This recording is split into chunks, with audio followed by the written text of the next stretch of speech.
Electrohomoeopathy के अध्ययन के क्रम में आज हम लोग रोग और रोग निदान वाले भाग में अध्ययन करेंगे। आप एक स्पेशल रोग नोजल कंजेशन, है ना, नोजल कंजेशन या नोजल ब्लड कंजेशन क्या होता है ना, और फिर ये आपका कंजेशन क्या होता है और नोजल कंजेशन होने के कारण क्या होते हैं, कौन कौन से लक्षण देखने को मिलते हैं और किन किन इलेक्ट्रोपैथिक औषधियों के माध्यम से इसको हम कंट्रोल कर सकते हैं, है ना। चलिए पहले शुरू करते हैं नोजल कंजेशन।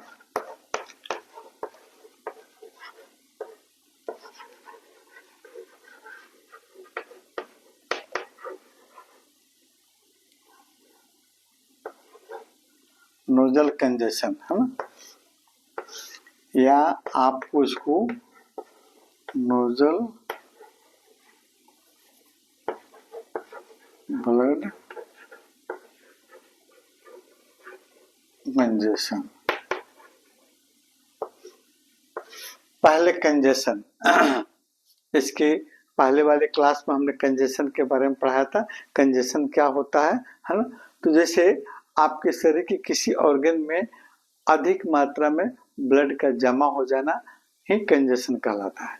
उसी प्रकार आपका नोजल कंजेशन जो है, नाक के अंदर की ब्लड वेसल्स में ब्लड का अधिक मात्रा में भर जाना या जमा हो जाना, है ना, जिसके कारण आपके नाक की झिल्ली म्यूकोसा में सूजन हो सकती है ना, नाक आपका जाम हो सकता है, नाक आपका भारी भारी महसूस हो सकता है। ये सारे सिम्टम आपको देखने को मिलते हैं।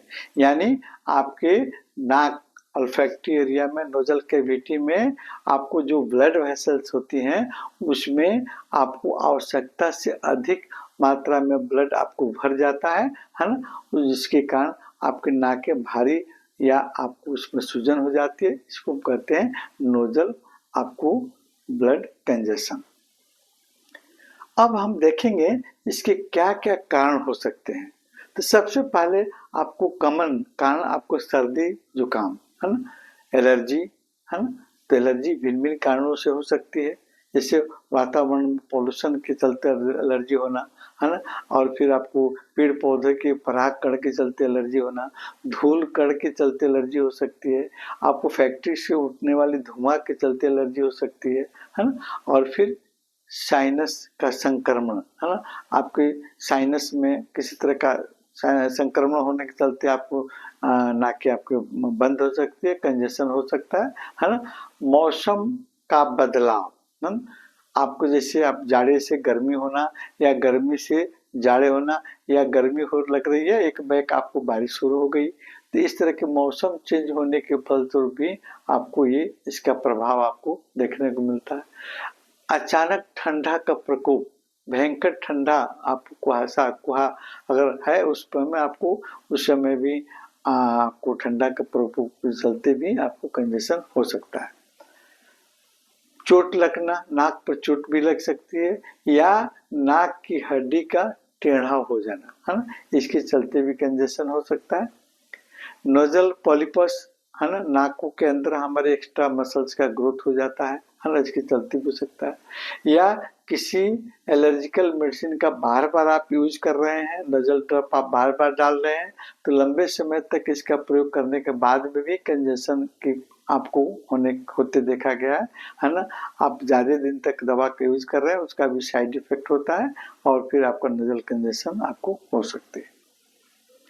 अब हम देखेंगे इसका लक्षण क्या क्या देखने को मिलते हैं।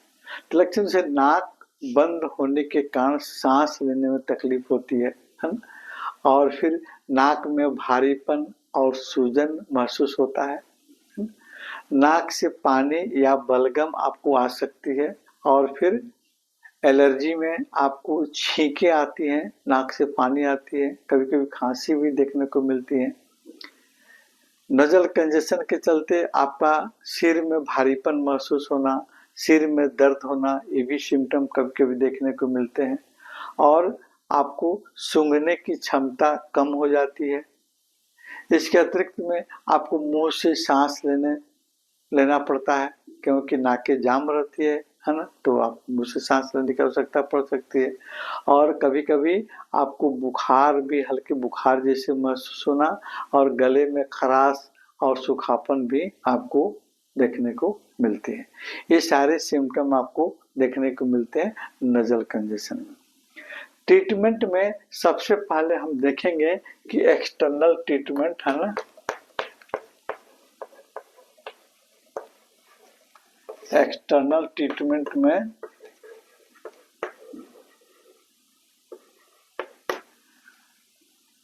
सबसे पहले नर्व पॉइंट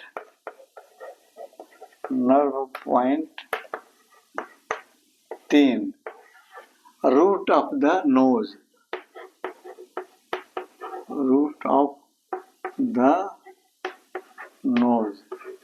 नाक की जड़ पर आप आरी है ना, आरी या आरी और वाई है ना, ये दोनों औषधि को आप D4 से है ना, D4 से आप एक्सटर्नल है ना, आप कंप्रेस या आपको लोशन है ना, कंप्रेस या लोशन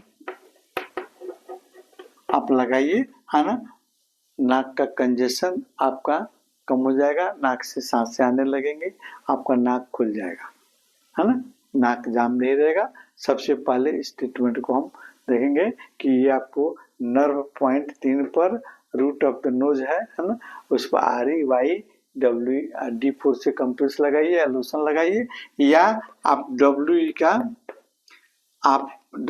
का आप इनहेलेशन है ना, इनहेलेशन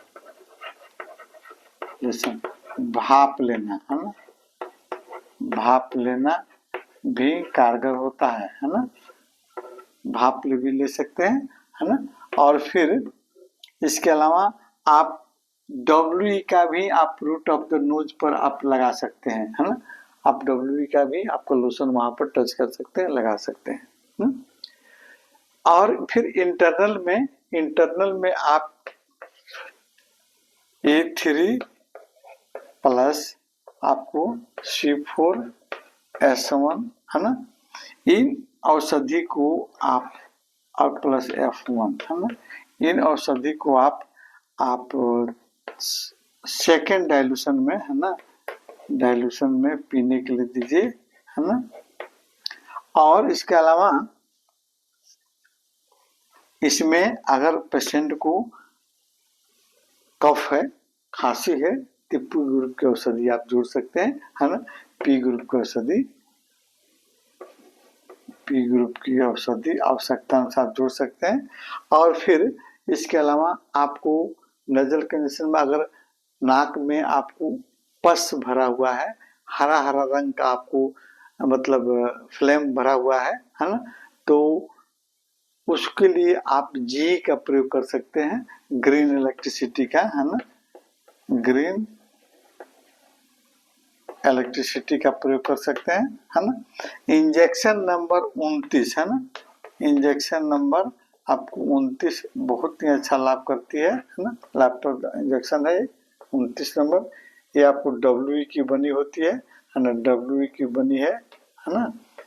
और फिर पेशेंट को अगर फीवर है ना, तो F1 आप जुड़िए है ना। और भूख की समस्या है, भूख कम लग रही है, डाइजेशन कंप्लीट नहीं है, अच्छा नहीं है, तो फिर एस्टन है ना, एस्टन की सूखी गोलियों को भी आप यूज कर सकते हैं है ना।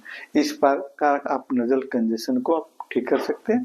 लेकिन कभी कभी जो है आपको क्रोनिक केसेस में, या कभी कभी होता है कि अगर मानते हैं आपको नाक की हड्डियां टेढ़ी हैं या पोलिपोस है, तो पोलिपोस का हिसाब से उसके हिसाब से आप ट्रीटमेंट दीजिएगा है ना, न कि आप सिंपल ट्रीटमेंट नहीं, जिस आपको रोग का कारण होने का कारण जो है उस कारण पर आपको ध्यान रखते हुए आप ट्रीटमेंट दीजिएगा।